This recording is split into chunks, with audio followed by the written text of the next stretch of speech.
Guys, hello. Welcome to my YouTube channel, Sara BC Official. So, now ay may share po ako sa inyong video regarding po sa napapanahong issue ngayon regarding po sa PhilHealth. So, nawa po ay maliwanagan tayo. Masakit po para sa aming mga OFW na magkaroon ng karagdagang kabayaran dahil sa katunayan nga po ay kala lang ng iba na kapag abroad nga ay napakaganda na. Hindi nila alam gaano kahirap maging isang OFW. Ako po ay sa totoo lang po ay pang almost 4 years hindi ako umuwi dahil tiniis ko yung hirap dito dahil alam naman po natin na pag ganito medyo may edad ka na rin, napakahirap makakuha ng trabaho sa Pinas at sa napakababa pa ng sahod, kaya ito po nagsasakripisyo tayo dito sa ibang bansa. At yun nga po, sa kabila ng sakripisyo ay may mga ganito pa pong issue tayo na dinadagdagan, dagdag pasakit para sa bayarin. Halimbawa na nga lang po, sa isang baguhan pa lang aalis na kakarampot lang naman po yung sahod. Biruin niyo po, halimbawa basic salary is 1.5 lang. So kung atin yun i-compute sa i-convert sa peso ay hindi na po nating nasa lang naman po yun around 20,000. So kung yung basic salary ay 20,000, ita-times po natin yun sa 3%. So equivalent to 600. So yung 600 monthly i-times po sa 12 ay 7,200. So napakabigat po yun sa isang baguhang OFW kasi unang-una po, bago ka po makaalis ng Pinas, naman po natin napakaraming hinihinging dokumento. Example po, like po nakagaya ng mga medical, hindi naman po yun libre, binabayaran po yun. At ang nangyayari pa nga po, hindi naman po lahat ng example dito sa Saudi Arabia, hindi po lahat ng umaalis ay no placement. Sabi-sabi lang po yun. Kagaya nga po itong mga bawang kasamahan, nag-placement po sila. So biruin niyo po yun, may babayaran ka pang placement fee which yung equivalent din po sa 1 month salary nila. Nakakaltasin po yun sa loob ng, depende po sa kasunduan ng agency at ng aplikante kung gagawing pero kadalasan po niya pinakamatagal na niyan is sa 3 to 4 months. So biruin niyo po yun. Ako dumanas din po ako na nagsimula ako sa 1-2. Halos yung 1-2, wala lang. Halang yung unang alis ko, natapos yung kontrata ko. Wala akong naipon kasi kinakaltasan po ako. Yung gawa po ng ako po ay bago umalis na nakapangutang ng almost 30,000. So binabayaran ko po yun, binabawas ko pa po yun monthly sa sahod ko. Kaya magkano lang matitira. Kaya hindi ko masisisi mga kapwa ko OFW kung gano'n na lang na sila ay maglalabas ng kanilang hinaing o sama ng loob. Dahil nga kakarampot na nga po yung kinikita namin dito. Hindi naman po kami namamahala ng pera dito Hindi po kami dumadampot ng pera dito. Dugot pawis po namin yan. Sa katotohanan nga lang ay hanggang ngayon, kagaya nga ito, nangyari pa yung lockdown. Halos araw-araw nagtitiis kami sa itlog at noodles, kubos. Alam yan ang mga kapwa ko nandito na Saudi. Tapos ito pa yung nakakapang hindi ko ma-explain yung nararamdaman ko. Parang kundi nga lang po tayo Kristiyano, parang ang sarap magmura. Pero yan, pagpasa Diyos na lang po natin. Nawa nga po ay ma-resolve to na hindi po dapat ganyan, padalos-dalos. Maganda naman yung layunin ng universal healthcare na sinasabi nila. Pero ba't naman ganun? Ba't ura-urada, bigla-bigla? Hindi man lang po nakipagsanggunian sa mga pamunuan ng samang mga OFW. Let's say sinasabi nila dati pa naman yan pinag-usapan sa Senado or sa Kongreso. Pero ang problema kasi nga hindi nakarating sa amin ng malinaw.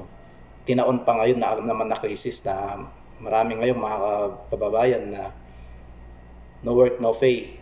Tapos, example na lang, kagaya ng pamilya ko, hindi naman po nakatanggap ng ayuda.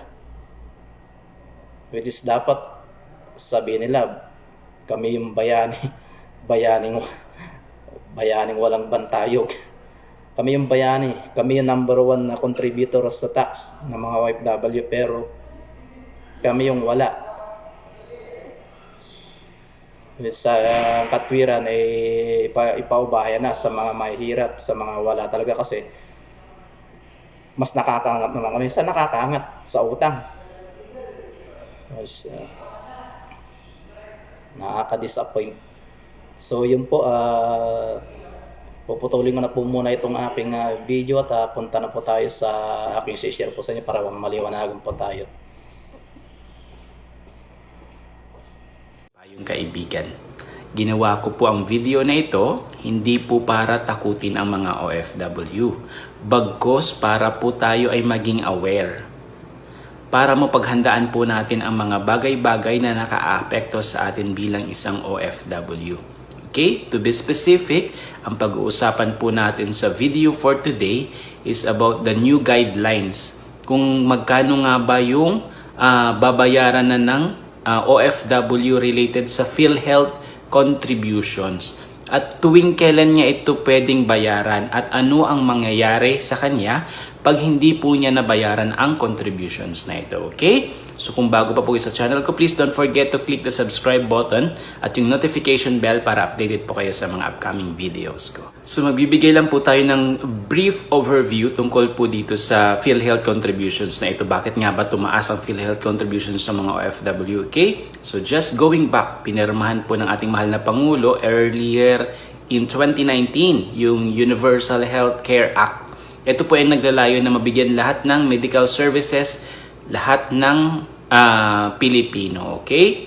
At dahil po dyan, may expanded scope or services na ibibigay na po sa atin. Una, magiging free na daw po yung mga consultation services, yung mga laboratory tests, at yung mga diagnostic services na ibibigay.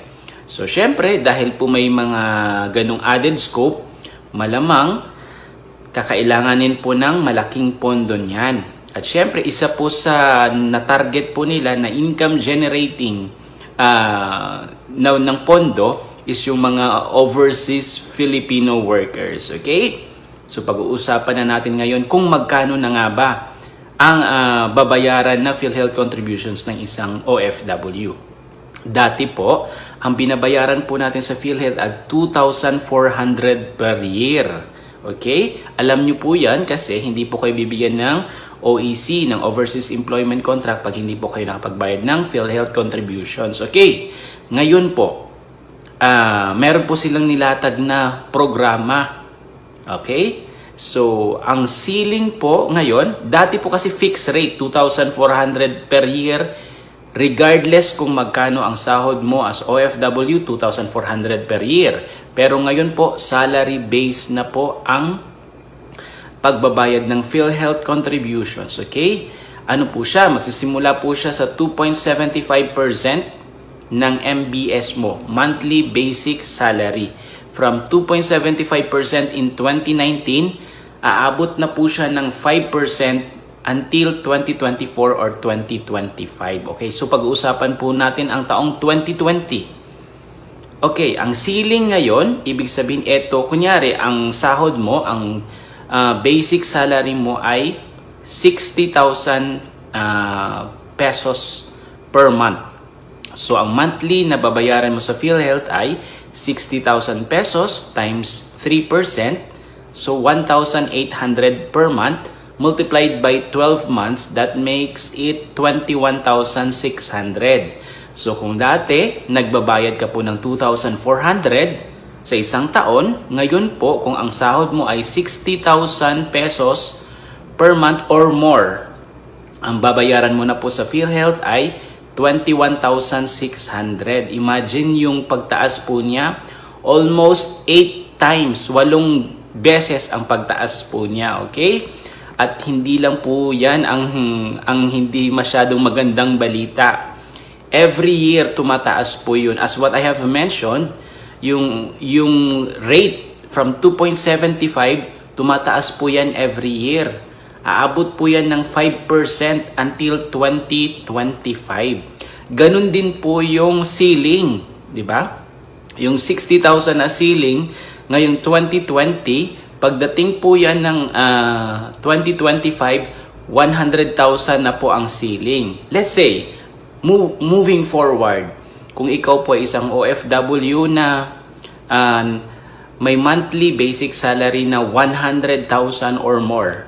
So ang PhilHealth na babayaran mo PhilHealth contribution na babayaran mo by 2025 ay 100,000 times 5% na rate, which is 5,000 pesos, multiplied by 12 months, 60,000 pesos po ang babayaran mo sa PhilHealth pagdating ng 2025. So, nababanggit po natin ang ceiling.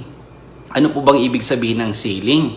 Siyempre, kunyari 2020, ang ceiling po ay 60,000 pesos. Kung ikaw po ay sumasahod ng 65,000, ang babalikan po niyan, ang calculation pa rin yan ay 60,000. Ibig sabihin, yun po yung ceiling, yung pinakadulo, pinakahangganan. Kung sumobra ka pa po dyan, hindi na po i-consider yon. Babalik po tayo sa ceiling. Ganun po yung purpose ng ceiling. Okay? So, ang hindi pa po kagandahang balita dito, mandatory po ang payment niyan, guys.